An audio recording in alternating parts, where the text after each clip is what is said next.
Greetings, wrestling fans!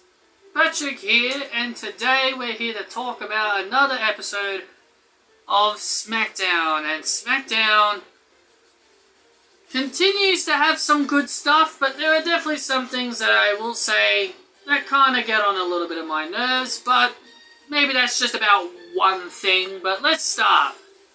We begin with the Bloodline. They destroy King Woods' crown and all of his other stuff. So that was the opening segment. Roman Reigns didn't seem to be too pleased with the idea of wearing a crown on his head, because he said that he didn't need any of that stuff. But then we move on to a fatal four-way, a really good fatal four-way, mind you, to determine the final member of Team Smackdown. See? At least Smackdown actually did something good. They actually had people qualify to earn their way into the team. Instead, Adam Pearce just picking Austin Theory and just removing people just for the hell of it. I kind of wish Toni Storm kind of earned her way in, but it's whatever. We finally had something that actually made sense for once. Sheamus, Ricochet, Cesaro, and Jinder Mahal in a fatal four-way. Winner joins Team Smackdown, and Sheamus got the win with an assist from Ridge Holland.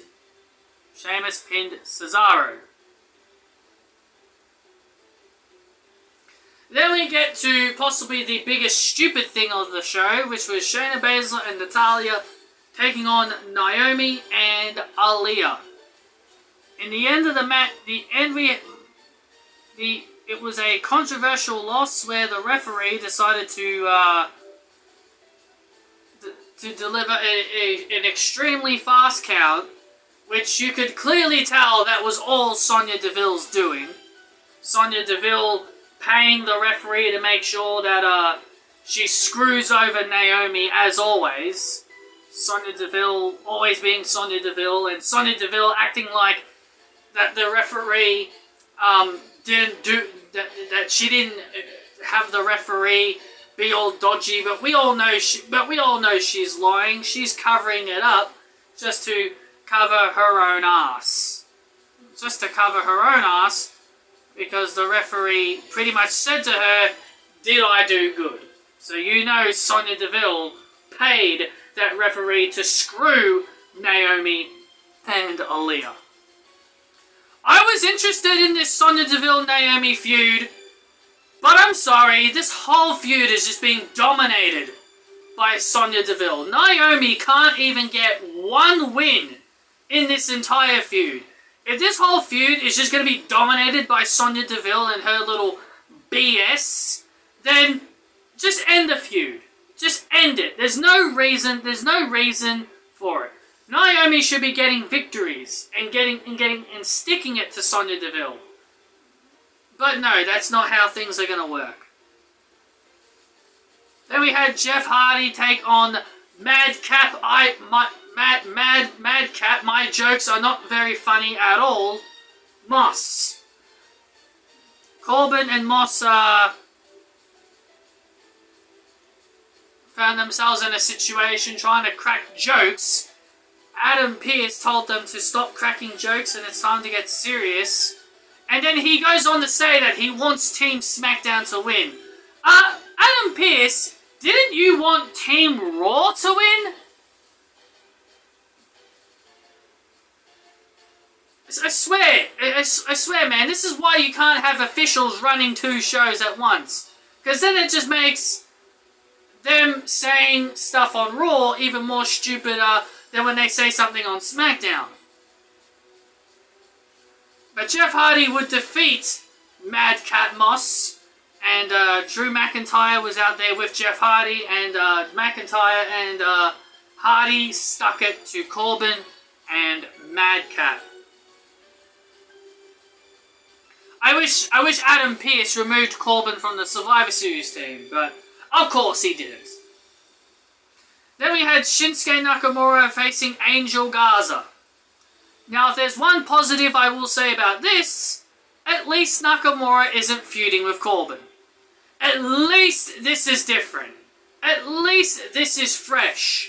I will say that. At least Nakamura working with Angel Garza and Humberto Carrillo is fresh.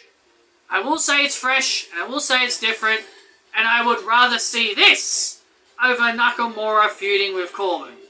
Nakamura went on a bit of a losing streak for a bit, and now he's back on his winning ways with a big victory over Angel Garza, Kinshasa, right to the mush.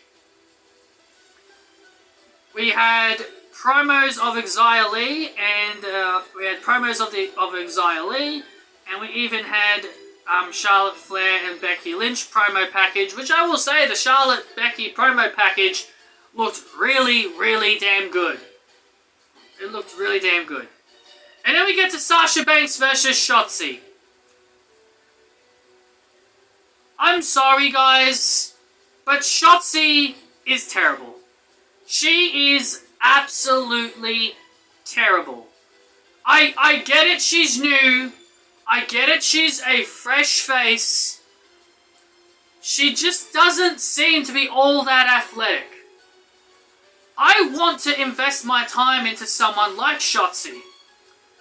And this is what I was saying, and this is the kind of thing that I have feared for quite some time.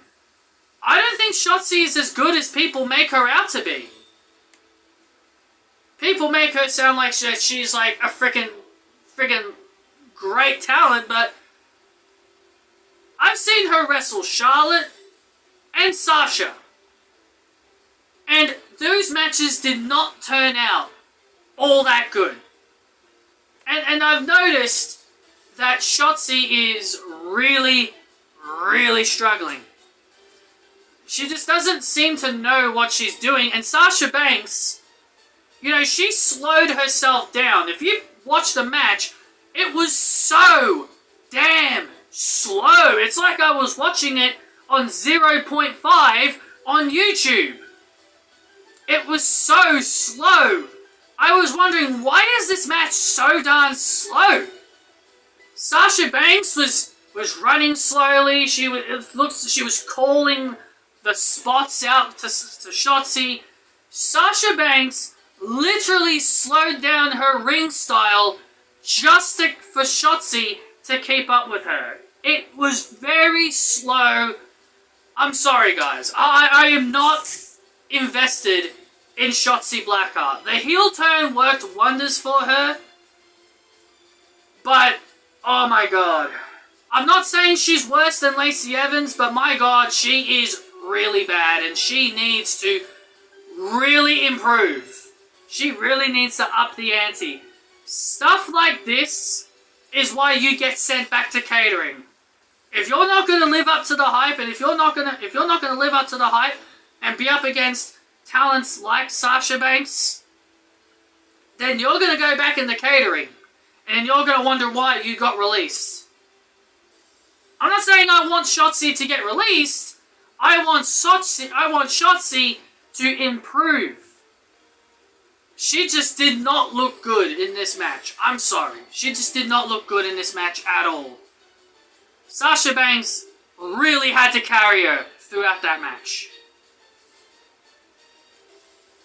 Shotzi targeted the hand of Sasha Banks throughout the whole match, which was good strategy. But Sasha Banks would end up winning with the bank statement, using her legs, using her legs as leverage, and Shotzi would tap out. Sasha and Shotzi shook hands, and then Sasha delivered the backstabber to Shotzi. And then the main event was King Woods and Big E ambushing the Bloodline. And I thought it was really good. Big E getting the upper hand on Roman Reigns was pretty good stuff. And yeah, that's your Smackdown review, guys. Not a lot of stuff I can really talk about here. There's not a lot of negatives. And see, this is what I mean, guys. See, this is what I mean. Smackdown may have a few little negatives, but it's not bad for me to call it a bad show.